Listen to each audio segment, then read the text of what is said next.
স্বাগতম সবাইকে। আজকের ভিডিওতে আমরা কথা বলবো গতকাল হওয়া রোমাঞ্চকর ম্যাচ নিয়ে, ইকুয়াডর বনাম আর্জেন্টিনা। বিশ্বকাপ বাছাই পর্বের এই ম্যাচে যা ঘটেছে সেটা ফুটবল ভক্তদের চমকে দিয়েছে। আজ আমরা জানব ম্যাচের ফল, লাল কার্ড, পেনাল্টি আর টেবিলের হিসাব, সব কিছু সহজ ভাষায়। চ্যানেলে নতুন হলে সাবস্ক্রাইব করে নিন আর নিচে কমেন্টে আপনার মতামত দিন। প্রথমে একটু পটভূমি জেনে নেই। এই ম্যাচের আগে আর্জেন্টিনা ছিল টেবিলের শীর্ষে। লিওনেল মেসিদের লক্ষ্য ছিল শক্তভাবে শেষ ম্যাচ শেষ করা।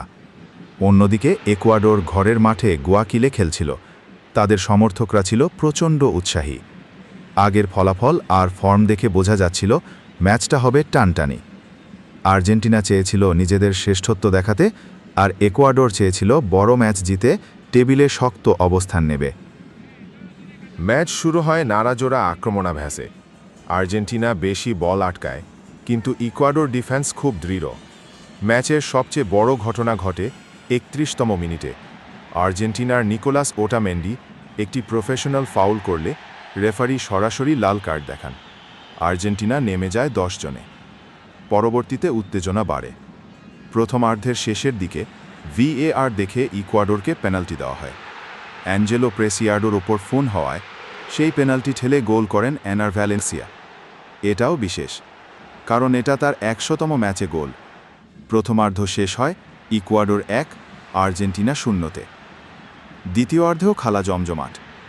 আর্জেন্টিনা ১০ জন নিয়ে খেললেও সমতা ফেরাতে বারবার আক্রমণ চালায়। মেসি, লাউতারো মার্টিনেস সহ আক্রমণকারীরা গোলের চেষ্টা করে, কিন্তু ইকুয়াডর গোল রক্ষক আর ডিফেন্স মিলে প্রতিটি সুযোগ বন্ধ করে দেয়। মাঝে ইকুয়াডরও এক ধাক্কা খায়। মইসেস কাইসিডো লাল কার্ড পান এবং মাঠ ছাড়েন। এখন দুই দলই ১০ বনাম ১০ খেলছে। তবু ইকুয়াডর নিজেদের লিড ধরে রাখতে সক্ষম হয়। শেষ পর্যন্ত গোলবিহীন দ্বিতীয়ার্ধে ম্যাচ শেষ হয় ইকুয়াডর ১, আর্জেন্টিনা ০-তে। এখানে সংক্ষেপে ম্যাচের মাইলফলক। 31, Nicolas Otamendi Argentina, red card. Argentina ১০ জনে নেমে যায়। 45, VAR রিভিউ, পেনাল্টি পাওয়া যায় ইকুয়াডরকে। এনার ভ্যালেন্সিয়া গ্রহণ করেন। দ্বিতীয়ার্ধে মইসেস কাইসিডো রেড কার্ড পান। ইকুয়াডর ১০ জনে চলে আসে।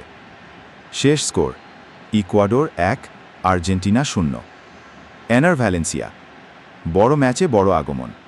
তার পেনাল্টি নিখুঁত ছিল এবং সেটা দলকে জয়ে নিয়ে আসে। ইকুয়াডর ডিফেন্স ও গোলকিপার, কঠোর মেনে চলা ডিসিপ্লিন আর সময়মতো ব্লক কাটে তারা আর্জেন্টিনার আক্রমণগুলো বেঁধে রাখতে সক্ষম হয়। আর্জেন্টিনা লাল কার্ডের পর ম্যাচ পরিচালনায় সমস্যায় পড়ে। মেসি যথেষ্ট চেষ্টা করলেও মাঝখানে প্রসেসিং ও শেষ মুহূর্তের ফিনিশিংয়ে ত্রুটি দেখা যায়। আর্জেন্টিনা গোল করার জন্য বেশি বয়ানের আক্রমণ চালায়, কিন্তু ১০ জনে পড়ে তাদের কভারেজ সীমিত হয়ে যায়। ইকুয়াডর কন্ট্রোল পেয়ে কনজারভেটিভ কিন্তু কার্যকর পজিশনিং রক্ষা করে। VAR সিদ্ধান্ত ম্যাচটাকে একেবারে বদলে দেয়। কার্ড ও পেনাল্টি দুটোই ম্যাচের টার্নিং পয়েন্ট। এই জয়ের পরে ইকুয়াডরের মনোবল বাড়ে এবং তারা টেবিলে উপরে উঠে আসে। আর্জেন্টিনা সামান্য ধাক্কা পেয়েছে, কিন্তু টেবিলের শীর্ষস্থান ধরে রেখেছে। এই ফলাফল দেখায় কোনো ম্যাচে কখনোই আন্ডার এস্টিমেট করবেন না।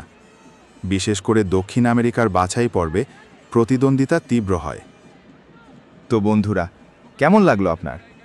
আর্জেন্টিনার এই হার কি বড় সতর্কবার্তা, নাকি কেবল একটা দুর্ঘটনা? কমেন্টে জানাও। ভিডিও যদি ভালো লাগে লাইক দিন, শেয়ার করুন আর সাবস্ক্রাইব করে নাও। পরের ভিডিওতে দেখা হবে আরও বিশ্লেষণ নিয়ে। ধন্যবাদ।